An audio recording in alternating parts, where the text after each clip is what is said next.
이거 파장이 만만치 않습니다. 첫 제보자, 송초로 측근 파문. 그동안 청와대 하명 수사 의혹과 관련해서 이제는 전혀 다른 이제 상황이 마련이 된 겁니다, 시청자 여러분. 하명 수사 의혹 그 자체가 이제 논란이었는데, 김기현 당시 한국당 울산시장 후보에 대한 거. 그러면 청와대에 제보가 들어갔을 거 아니에요, 김기현과 관련된 거. 그 제보를 누가 했을까? 이것도 물음표였는데, 이제 그 물음표가 확인이 됐는데, 이 파문이 지금 일파만파예요. 그렇죠? 예. 하나하나 오늘 좀 본론으로 들어가 보도록 하겠습니다. 오늘 정치권에서는 당장 이번 논란과 관련해서요, 이런 목소리가 터져 나왔습니다. 먼저 듣고 오시죠. 제보자는 외부인이 아니었습니다. 송초로 현 울산시장의 핵심 측근이었습니다. 그는 정부의 요구에 따라서 제보했다고 밝혔습니다. 제보를 단순 이첩했다고 하는 청와대의 설명과 달리 관련 첩보를 적극 수집한 것으로 보입니다. 결국 청와대가 국민을 속인 것입니다. 청와대가 야당 후보에 대한 비위를 수집해서 경찰로 내려보내 하명 수사를 지시한 것은 명백한 선거 개입이자 중범죄입니다. 청와대가 말도 안 되는 거짓으로 이번 사태를 덮으려고 하는데 손바닥으로 하늘을 가릴 수는 없습니다. 검찰은 명명백백하게 수사해서 친적폐 행위의 핵심이자 몸통이 누구인지 반드시 밝혀내야 합니다. 자, 새로운 이제 흐름이 하나 생긴 겁니다. 시청자 여러분. 지금 목소리도 듣고 오셨지만. 자, 김기현 첩보의 첫 제보자는 김민지 기자, 송철호의 최측근이었다? 그렇습니다. 송병기 울산시 부시장이었는데요. 송철호 그 후보 때부터 선거 캠프에서 활동하는 송철호 시장의 측근으로 알려져 있습니다. 청와대의 김기현 전 울산시장과 관련된 첩보에 첫 제보한 사람이고요. 캠프에서 활동하던 중에 청와대 측에 제보했다. 이렇기 때문에 송철호의 측근으로부터 시작된 첩보로 이렇게 수사까지 이어진 것. 청와대의 하명 수사, 청와대 측은 부인하고 있지만 점점 의혹은 깊어진다, 이런 얘기가 나오고 있는데요. 오늘 출근길에요, 기자들이 관련 의혹에 관해서 질문을 던졌습니다. 하지만 침묵했습니다. 당시 모습 보고 오시죠. 문혜정 장관은 어떻게 아시는 사실입니까? 작년 지방선거 전에 청와대 방문했다는 사실을 저희가 정보를 입수했는데 언제 가신 겁니까? 어떻게 가신 겁니까? 그러니까 6.13 지방선거 전에 지금 그때 당시에 여당 후보였던 송철호 더불어민주당 소속의 울산시장 후보의 최측근이 그 상대 후보였던 야당 후보 김기현 자유한국당 울산시장 후보에 대한 이 뭔가 비위가 담긴 이런 제보 문건을 그 송철호의 최측근이 청와대에 전달했고, 청와대는 그 보고서를 손을 댔고 경찰에 하달했고 수사가 이루어졌고, 결국 문재인 대통령의 친구 송철호는 당선, 한국당 후보는 낙선, 이런 과정에 이르게 되는 것이죠. 자, 어떻습니까? 최측근 첫 제보, 이준석 의원. 이거 다 청와대가 알았을 거 아닙니까? 그러니까 처음에 이 사건이 이제 불거질 때부터 이런 어떤 전말이 있었다는 걸 청와대가 알았을 텐데, 어제였던가요? 거의 언론을 놀리는 형태로. 언론을 놀리는 형태? 왜냐하면 캠핑장에서 만났다 이해해버리면은요. 사실 캠핑장이라는 곳이 일반적인 사람들이 자주 가는 공간도 아니고, 캠핑장에서 누구 공직자를 만난다는 것도 굉장한 우연이고, 캠핑장 갔더니 캠핑하는 곳에 밖에다가 나 공직자로 써붙이고 있는 사람도 없고, 굉장한 우연인 것처럼 가정해가지고 이것을 국민들에게 설명했었는데, 알고 봤더니 우연은 무슨 우연입니까? 필연이지. 왜냐하면 캠프에 나중에 참여한 인사고, 그리고 실제로 최근에는 뭐 어떤 연유인지 모르겠습니다만 경제부시장을 역임한 인물이거든요. 지금 하고 있는 인물이기 때문에 저는 여기에서는 우연성보다는 필연성이 개입할 가능성이 높은데, 국민들에게는 이건 그냥 우연히 우리가 알게 된 첩보로 인해 가지고 공직 후보자에 대한 비위 사실을 우리가 이첩한 것뿐이다 이랬는데 하나도 맞아 들어가는 내용이 없어요. 그러니까 저는 이거는 이제 뭐 1일 1해명도 아니고 1일 한 2, 3해명씩 지금 청와대가 하고 있는데, 고민정 이제 대변인이 하는 말들 앞뒤가 안 맞는 들이 많아지고 있어서 앞으로 제가 봤을 때는 해명해야 될 일이 실시간 늘어나고 있다, 이렇게 봅니다. 그런데요. 자, 그래프 한번 주시죠. 아까 이준석 의원 발언 도중에 뭐 지나가긴 했습니다만, 이준석 의원도 좀 전에 이제 비슷한 취지로 얘기를 했습니다만요. 이제 송병기라는 그 제보자가 이제 첫 제보자임을 청와대가 알면서도 안 돼. 감춘 거 아니냐 이런 거예요. 어제 청와대 고민정 대변인은 캠핑장에서 우연히 알게 된 공직자가 청와대 행정관에게 김기현 제보를 줬습니다. 드러난 사실. 결국 이런 거예요. 캠핑장에서 우연히 알게 된 공직자 이코로 지금 뭐예요? 드러난 거 보면. 송초로의 최측근 송병기라는 거 아니겠습니까? 청와대가 어제 발표하면서 송병기라는 사실은 싹 감추고 캠핑장에서 우연히 알게 된 공직자가 제보 줬어요. 신뢰도 타격. 어떻습니까? 불가피한 겁니까? 어떻습니까, 박 의원님? 울산시장 캠프에서 캠핑을 하나요? 하하. 그 말도 안 되는 청와대 대변인의 해명이 있었고요.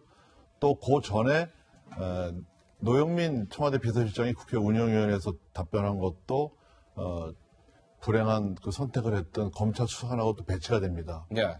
여러 가지가 지금 스텝이 꼬여 있는데요. 이 송병기 울산 경제부 시장은 박맹호 시장 시절에 이제 들어와서 4급의 교통건설국장까지 이제 역임을 했습니다.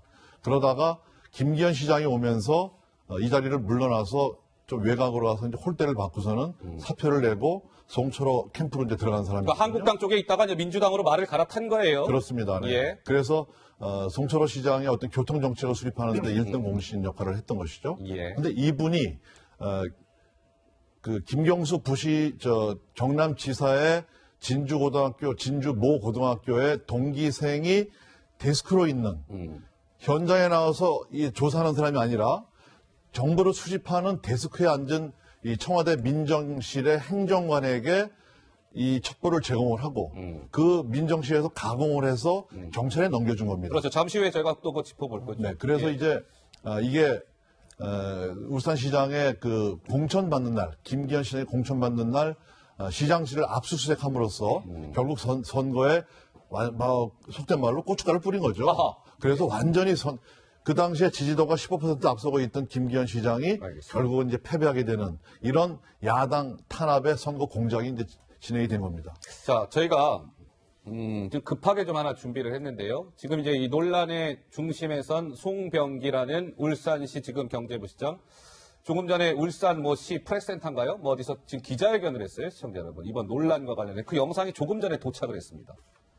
뭐라고 했는지가 궁금해요. 자, 김민지 기자 좀 내용이 전해졌습니까? 네, 출근길에는 기자들의 질문에 침묵을 하다가요. 조금 전 기자회견을 자청했는데요. 이 사건, 자신이 제보한 사건이 이미 알려져 있었고 일반화된 내용이었다라고 하면서 선거 개입 논란에는 부인을 했습니다. 직접 들어보시죠. 김기현 전 울산시장 측근 비리 사건은 이미 2016년부터 건설업자 김모 씨가 북구 한 아파트 시행과 관련하여 수차례 울산시청과 울산경찰청에 고발한 사건이었고 수사 상황이 언론을 통하여 울산 시민 대부분에 다 알려지는 상태였습니다.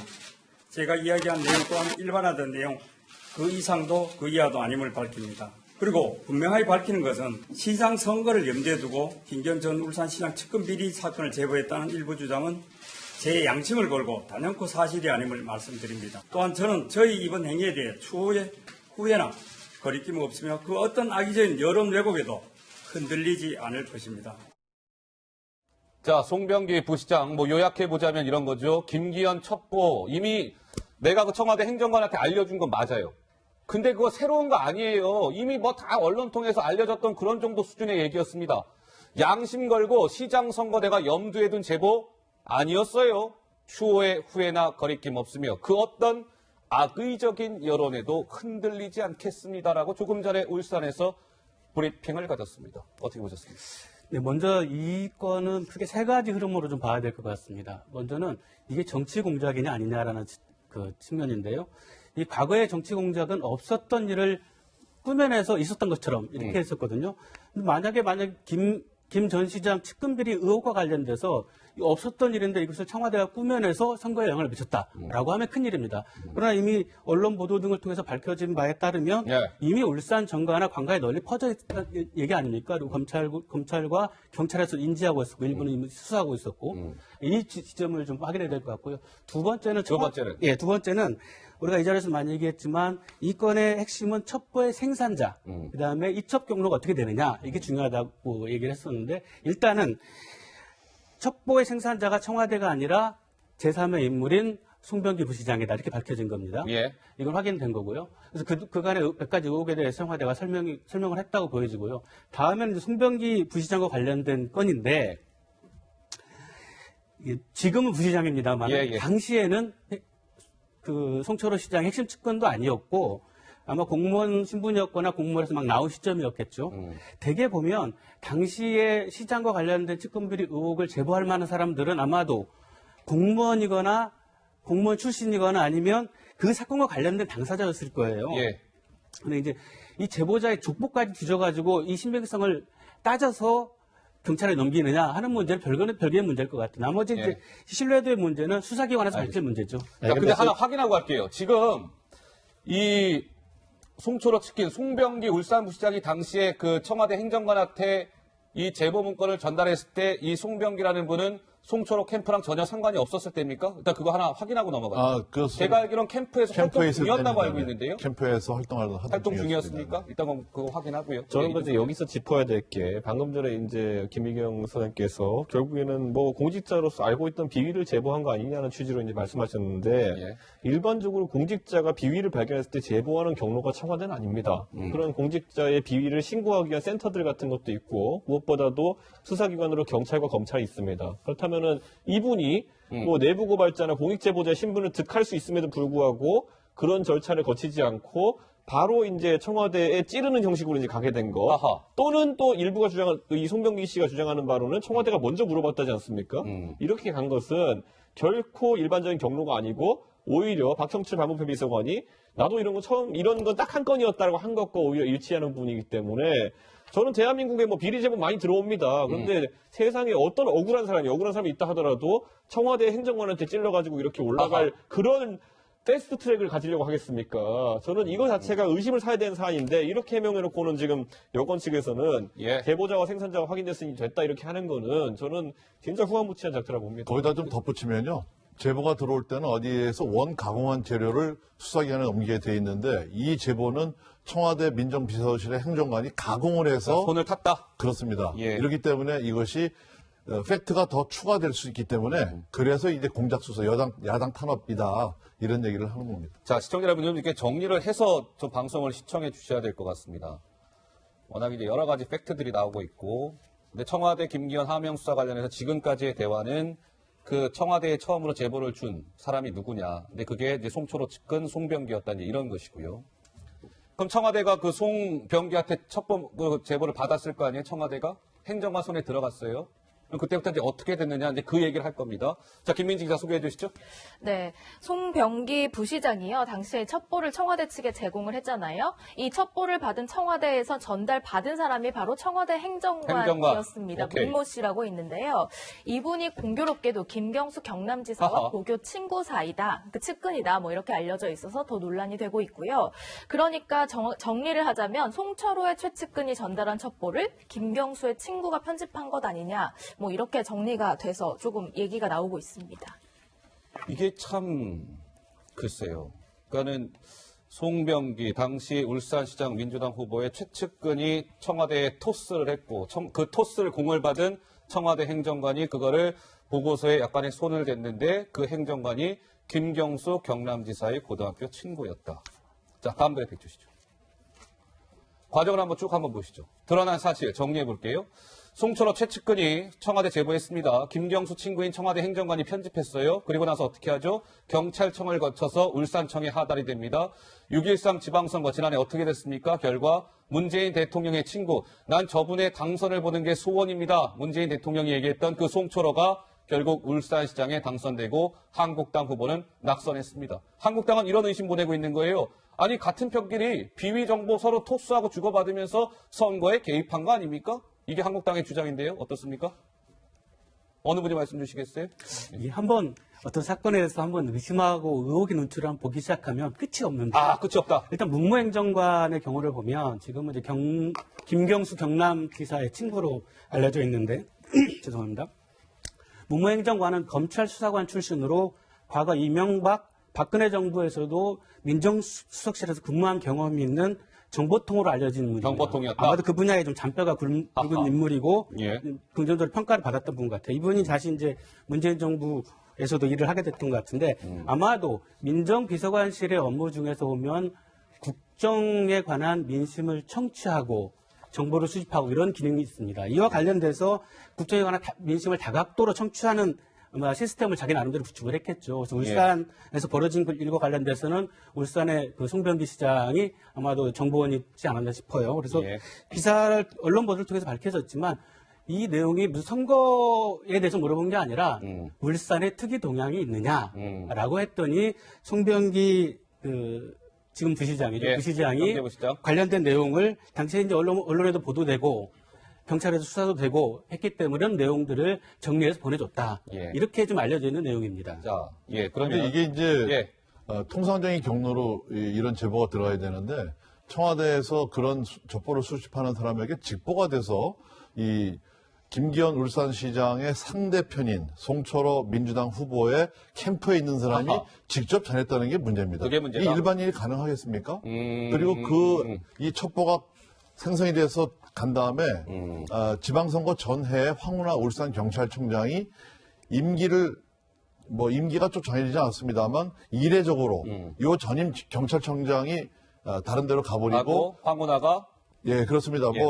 표현은 좀 뭐합니다만 경무관 생활을 오래 해서 이제 진급을 거의 포기한 상태인 황운하 경찰청장을 울산에다 갖다 앉힙니다. 그래놓고 그때부터 경찰 수사가 진행이 되거든요. 그게 성과가 없으니까 연말에 성과가 없던 경찰관들을 전부 교체를 해버리고 황운하 청장의 말하자면 믿을 만한 신복 부하들을 갖다 놓고 그리고 광역수사대 인원이 대폭 증강이 돼서 계속 지방선거 국면에서 수사를 하다가 이제 압수수색까지 가고 이렇게 되다 나중에 검찰에서 무혐의 처분되는 이런 기가 막힌 일이 일어난 거죠. 저는 이제 슬슬 이제 청와대가 말을 줄이고 이제 원본들을 하나씩 공개될 때가 아닌가. 말을 줄이고 원본을 이런 생각을 공개해야 하는 한다? 것이 저희가 일반적으로 봤을 때 지금 또 해명이 안 맞는 부분이 이 부시장분이 하신 말씀이 뭐냐면은 일반적으로 울산 바닥에서 돌아다니는 이야기들을 정리해서 이제 알려줬다고 그런 이렇게 정도 하거든요. 수준이었다. 울산이 그런 지방청이 있는 곳인데 그 안에 하나의 무수한 경찰서가 있고 저도 지역에서 보면은 정보계 형사들 많이 보지만은 정보계 형사들이 울산 바닥에 떠도는 얘기를 못 들어가지고 이분이 제보할 정도였다? 그러면 이게 2016년부터 이런 사건이라 그러는데 그때부터 울산 경찰 정보계 전체가 직무유기하고 있었다 이거 아닙니까? 근데 저는 이 수사가 왜 이 시점에 개시되었냐에 대해 가지고 방금 전에 박종희 의원님 말씀하신 것처럼 그 시기에 인사 이동이 몇 번 있었고 했기 때문에 실제적으로 이 수사를 시작할 동력이라는 거는 제보나 정보에 시작된 것이 아니라 정권에 힘 있는 사람의 의지에서 시작된 것이 아니냐 이 지적을 하고 있는 거예요. 그러니까 울산 바닥 이 정보가 돌아다닌다는 것은 아무 의미가 없습니다. 예를 들어 정보라는 거는 가치가 있는 정보가 새로 들어왔을 때 수사가 개시될 수 있는 거지만은 도대체 동네에 가가지고 이준석이 손가락이 5개라고 누가 제보한다 해가지고 이준석에 대한 수사하는 놈이 어디 있습니까? 그러니까 저는 뭔가 이분이 울산 바닥에 돌아다니는 정보 이상의 걸 제보할 건지 아니면은 그 이상의 의지를 보여달라고 위에 얘기했던지 둘 중에 하나입니다, 이거는. 또 엄밀하게 얘기를 하면요. 경찰 입장에서는 그냥 단순한 제보가 들어온 거하고 청와대에서 첩보 보고서라고 해서 문건으로 전달되는 이거하고 결이 다릅니다. 알겠습니다.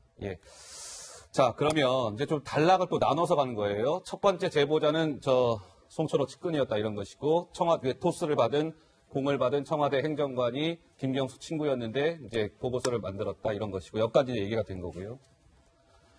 자, 그러면 그 첩보가요. 이 청와대에 어떤 경위로 전달이 됐는지 이제 이 부분에 대한 얘기입니다. 자, 김민지 기자 어떤 내용일까요? 네, 첫 제보자, 그러니까 적극적으로 제보한 것은 아니었다라고 말하면서 조금 더 의심이 깊어지고 있습니다. 그러니까 제보를 자신의 의지를 갖고 한 게 아니라 청와대가 먼저 물어봤다라고 얘기했다는 건데요. 이 오늘 기자회견을 한 송병기 부시장이요. 오늘 오전 언론에 나온 얘기를 좀 보면 김기현 관련 첩보를 청와대 인사가 먼저 물어봤다. 문무 행정관이 2017년 9월 10월경에 먼저 전화를 해서 울산 지역에 특이 동향이 있냐라고 물어봤다고 해요. 그래서 관련 내용을 문자로 보내줬다. 따라서 청와대 요구에 따라서 좀 종합적으로 살펴보면 4차례 정도 이런 제보를 보내줬다라고 이제 오늘 아침 신문에 나온 내용입니다. 이것도 이제 논란이 좀 되고 있는 것이죠. 그러면 청와대가 김기현 관련 첩보 내용을 물었는데 물은 것도 문제고 물어본 그 사람은 또 송철호 측근이었고 여러 가지 지금 이제 의혹이 지금 확산이 되고 있는 건데요. 자, 그럼 또 한 걸음 들어가 보겠습니다. 자, 이런 거예요. 그러면 자 청와대 행정관이 아까 저 김경수 지사 친구가 이제 만들었다 이제 이런 얘기까지가 됐는데 김민지 기자 이 문건을 받고 청와대가 그러면 조치를 했을 거 아니에요 어떤 식으로든 자 그 얘기 좀 해봅시다. 근데 좀 이상한 게요. 청와대 안에서도 이 이후 상황에 대해서 좀 말이 엇갈리고 있습니다. 노영민 실장이 국회에 나와서 한 얘기가 또 다르고요. 고민정 대변인이 설명한 내용이 좀 다릅니다. 직접 목소리를 확인해 보시죠. 김기현 시장의 경우에는 청와대의 조사 대상이 아니었기 때문에 그대로 이첩했다고 들었습니다. 만약에 그대로 이첩하지 않았다면 그것은 직무유기입니다. 당시 민정비서관실 소속 행정관 A씨가 제보자로부터 스마트폰 SNS를 통하여 김기현 전 울산시장 및 그 측근 등에 대한 비리 의혹을 제보받았습니다. A 행정관은 제보 내용이 담긴 SNS 메시지를 복사해 이메일로 전송한 후 출력했습니다. A 행정관은 외부 메일망의 제보 내용을 문서 파일로 옮겨 요약하고 일부 편집하여 제보 문건을 정리하였으며 그 과정에서 새로이 추가한 비위 사실은 없습니다. 네, 노영민 실장은 소관 업무가 아니라서 그대로 이첩했다고 하지만 고민정 대변인의 방금 저 얘기를 보면 일부 편집해서 제보 문건을 요약하고 정리했다라고 하죠. 만약에 청와대가 이 제보 문건에 손을 대서 내용을 만들었거나 수사 방향을 추가해서 가공했다면 선거 개입 의도를 의심할 수 있기 때문에 문제가 되는 내용입니다. 그런 것이죠. 예. 근데 저거 좀 봐야 되지 않을까요? 그대로 이첩. 만약에 이제 문자 메시지나 전화로 정보가 들어왔다면 그거를 문자 메시지나 전화통화 내용 그대로를 그냥 수사기관에 이첩을 해야 되나요? 이건 좀 비정상적이잖아요. 공공기관끼리 왔다 갔다 해야 되기 때문에 이거를 일정한 서식에 맞춰서 이 비서관실에서 경찰청으로 넘긴 거 아니냐 이렇게 싶어요. 예. 그건 아니죠. 제가 볼 때는 그런 식으로 문자가 왔을 경우에는 제보자에게 이거를 문서로 만들어서 어디에 접수를 하라고 한 게 맞는 겁니다. 그리고 왜 청와대 그 민정실의 행정관이 꼭 송병기라는 사람을 찍어서 어떻게 연락이 돼갖고 이것을 가공할 수 있는 그런 시간이 있습니까? 그리고 뭐가 바쁘다고 그걸 또 SNS에 올라온 것을 정리를 해서 자기가 친히 정리를 해서 경찰에 백운호 비서관에게 민정비서관이 내긴 거 아닙니까? 예. 그래서 백원우 민정비서관이 그 반부패 비서관한테 넘겼다는 것이고 또 백원우 별동대에 있던 두 사람 중에 한 명이 엊그저께 비극적인 이 선택을 한 부분에 예. 이런 여러 가지 흥망이 있는 겁니다.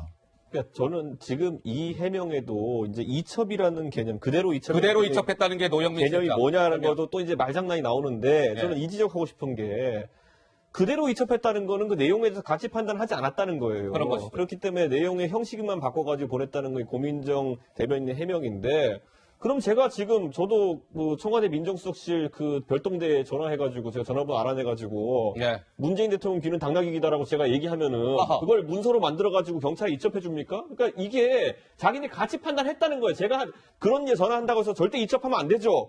근데 그거를 지금 자기는 그대로 했다는 건데 자기들이 봤을 때는 이 첩보의 내용이 사실상 수사를 해볼 만한 내용이라는 가치 판단했기 때문에 이첩한 겁니다.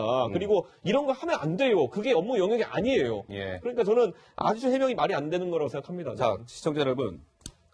어제 고민정 대변인 이제 브리핑 내용을 제가 급하게 PD한테 좀 하나 목소리 좀 준비해달라고 해서 준비가 됐다고 하니까요. 자, 왜냐하면 아까 이제 송병기 울산부시장이 오늘 기자회견을 가졌잖아요. 근데 좀 이상해요. 제가 그래서 좀 준비를 해달라고 요청을 해봤습니다. 자, 먼저 들어보시죠. 당시 민정비서관실 소속 행정관 A씨가 제보자로부터 스마트폰 SNS를 통하여 김기현 전 울산시장 및 그 측근 등에 대한 비리 의혹을 제보받았습니다. A 행정관은 제보 내용이 담긴 SNS 메시지를 복사해 이메일로 전송한 후 출력했습니다. A 행정관은 외부 메일망의 제보 내용을 문서 파일로 옮겨 요약하고 일부 편집하여 제보 문건을 정리하였으며 그 과정에서 새로이 추가한 비위 사실은 없습니다. 혹시 저 이 앵커가 그걸 왜 듣자고 했을까? 혹시 느낌이 오시나요? 이런 겁니다. 아까 어제 고민정 대변인은 송병기라는 울산 부시장이 그 청와대 행정관한테 그 김기현 첩보 그 제보 줄 때 SNS 메시지로 줬습니다. 좀 전에 들으셨죠? SNS 메시지로 전달해줬다. 근데 조금 전에 기자회견을 가진 송병기 울산부시장은 no, SNS 메시지가 아니라 그 행정관하고 전화 통화하면서 그 내용을 전달했습니다. 이렇게 얘기했습니다. 하루 사이에 청와대 대변인 얘기와 지금 송병기 울산부시장의 얘기가 같다? 아닙니다. 엇갈리고 있는 것이죠. 이 부분도 한번 좀 들여다봐야 될 것 같고요. 그 다음 그래픽 주시죠.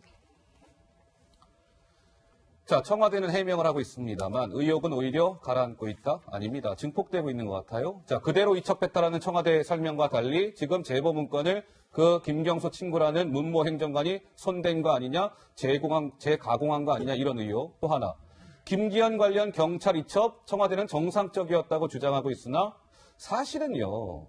민정비서관실에서는 선출직 공무원을 감찰할 권한이 없습니다. 아예 감찰 대상이 아닌 사람을 감찰했고 그 문건이 또 한 번 그 문모 행정관의 손을 타서 경찰에 하달이 됐고 검찰에서는 이거요 민간인 사찰이자 불법 선거 개입입니다 라고 보고 있다는 것이죠. 어떻습니까, 박 의원님? 지난번에 그 청와대 대변인이 문재인 정부의 DNA에는 민간인 사찰이 없다고 얘기를 했습니다. 그런데 선출직 공무원은 이번에 이 사건을 보면요 아주 교묘하게 선출직 공무원과 비서실장과 동생과 그 측근들에 대해서 다방면으로 수사했거든요. 이 수사가 여러 가지입니다. 한두 가지가 아니고. 그러면서 이 전개되는 과정을 보면 굉장히 과거에 자기들이 욕했던 군사정부의 그런 야당 탄압, 정치 공작 이거를 그대로 배워서 오히려 더 질이 나쁘게 이번에 그 지방선거에 이용을 한 것이거든요. 울산시장뿐만 아니고 경남 지방에서도 여러 군데 이 단체장 수사를 통해서 그런 게 있어서 지난번에 홍준표 전 대표가 그런 얘기를 했습니다. 야당 공천을 안 받으려고 서로 고사했다. 이런 지방선거의 분위기가 경남 지역에서 이루어졌다. 자, 김민지 기자. 그동안 문재인 정부에 몸담고 있었던 분들이 했던 얘기를 김민지 기자가 좀 이렇게 찾아봤다면서요? 그렇습니다. 민간인 사찰이라는 비판이 나오고 있잖아요. 과거 청와대 관계자들, 특히 뭐 조국 전 장관 같은 경우에는 그런 일이 있다면 대통령이 물러나야 된다라고까지 얘기한 적이 있습니다. 차례로 들어보시죠. 10명도 채 안 되는 특감반원들을 데리고 민간인 사찰을 한다는 게 납득이 되는지요? 문재인 정부의 유전자에는 애초에 민간인 사찰이 존재하지 않습니다. 문재인 정부에서 정치적 목적의 사찰 행위는 존재하지 않습니다. 민간인 사찰은 상상조차 할 수 없는 일이 되었습니다. 민간인 사찰이라는 엄청난 범죄입니다. 이것이 만약에 청와대에서 어디까지 보고되었는가는 확인되고 이명박 대통령께서 보고받았다는 것이 확인된다면 다른 나라 같으면 당장 정권이 물러가야 할 사안입니다. 네, 민간인 사찰은 없습니다. 문재인 정부 사전에 뭐 이런 발언들이었는데 이게 수사 이제 결과를 지켜봐야 되겠습니다만 상황에 따라서는 이제 김기현이라는 사람은 선출직 공무원이기 때문에 만약에 청와대에 불법 사항이 드러난다면 이게 민간인 사찰한 거 아니냐라는 의혹까지 그렇게 번질 수 있는 사안이기 때문에 굉장히 좀 민감한 것이다. 이렇게 봐야 될 것 같고요.